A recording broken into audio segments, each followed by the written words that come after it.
Today's video is about our secret files, and here is the story. Hello ma'am, good PM po. Isa po ako sa mga follower nyo. Lagi akong nanunood ng mga videos nyo.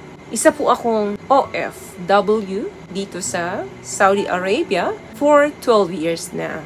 At biktima ako ng isang cheated wife. Nangyari po ang insidente way back 2014 sa swimming reunion ng high school batch nila. Hindi po siya nagpaalam at nag-text na pupunta siya. At doon, nangyari ang masamang bagay. Nakaka-anim na bakasyon na po ako at never ko naramdaman ang panluloko ng asawa ko. At since nagkaroon kami ng internet, 2014, noong unang bakasyon ko ng December, lahat ng kailangan ko bilang asawa niya ay binibigay niya. Pero bakit di ko alam na may karelasyon siya? Sabi niya ay hanggang text lang daw at never siya lumabas at sumama doon. Nahihirapan po akong patawarin siya. Patatawarin ko ba siya o hindi? Every time nag-uusap kami, maya-maya ay isusumbat ko na po ang ginawa niya. Normal po ba ito? Help me po, ma'am. Okay, maraming salamat sa'yo sa pagtitiwala mo dito sa story mo. Alam mo, dun sa tanong mo kung normal ba ang nangyayari sa'yo ngayon na hirap kang magdesisyon kung patatawarin mo ba siya or hindi. At sa tuwing mag-uusap kayo, hindi nagtatagal, isusumbat mo na yung mga pagkakamaling nagawa niya. Lahat ito ay yes, normal. Valid ang nararamdaman mo ngayon. Bakit? Kasi hanggang ngayon, hindi mo matuldukan or mabigyang kasagutan ang tanong na meron sa isip mo. Ito yung tanong na parang hindi naman siya nagkulang sa'yo dahil sa tuwing umuwi ka, nakikita mo ang trato niya sa'yo ay tama. Walang labis, walang kulang. Pero bakit sa kabila nung mga ipinapakita niya sa'yo, sa kabila nun ay nagawa ka pa rin niyang lokohin?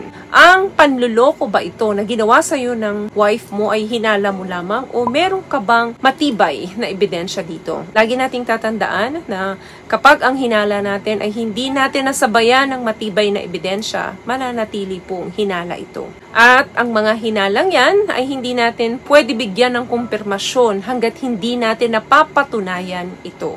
Pero kung ito po ay proven evidence, ang tanging dapat na gawin mo dyan ay kausapin mo ang partner mo ng masinsinan. Kung bakit niya nagawa ito, saan ka ba nagkulang sa kanya. Lagi nating tandaan, once na nakipag-usap ka sa ibang lalaki or ibang babae na hindi mo naman pamilya at kaibigan at inilihim mo ito sa partner mo, ito po ay parte ng emotional cheating. What I love about this product, itong No More Dark Secret ng K-Skin, bukod sa may advanced whitening na siya na kung saan pwede niyang matulungan na pumuti yung mga singit-singit mo, moisturizing, meron siyang anti-irritation, antibacterial, maintain healthy pH level. Hindi lang pambabae, meron din po tayong pang-lalaki. Physical cheating, emotional cheating, still cheating.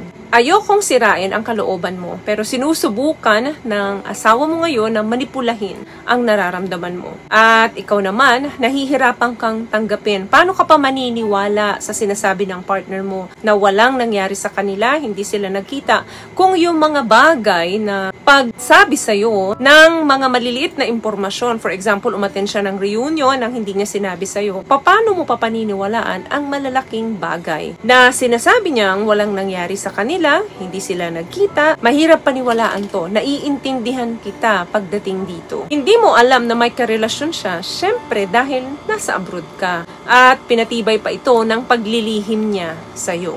Pero alam naman natin na wala pong sikreto ang hindi nabubunyag. Lagi kong sinasabi sa mga videos natin na kailanman hindi cheating ang sagot kung may pagkukulang ang isa. Huwag mong kalimutan yung mga magagandang katangian o mga naggawa para sa'yo ng partner mo. Pero kung sa tingin mong hindi sapat ito para patawarin mo siya, hindi mo maluloko ang sarili mo. Magiging worse lang ang relasyon nyo dahil paulit-ulit na nasa isip mo yung mga ginawa niya sa'yo. At posibleng natatakot ka na baka ulitin niya sa'yo ito. Wala na ang tiwala mo kapag ganito ang relasyon nyo. Pakatandaan natin na hindi lang pagmamahal ang dapat meron sa relasyon. Number 1 dyan ang tiwala. Ang tiwala ang magbubuklod sa inyong dalawa. Kung hindi ka handang patawarin siya, sabihin mo sa kanya ito. Pero kung ang choice mo ay patawarin ang partner mo, kinakailangan nakalimutan mo ang mga bagay na ito. Mahirap gawin to. Hindi ito basta-basta nangyayari, pero ito lang ang paraan para makapag-umpisa kayong muli. Minsan, meron talagang inaalis sa buhay natin ng Diyos in order for us na makita mo yung tunay na halaga mo.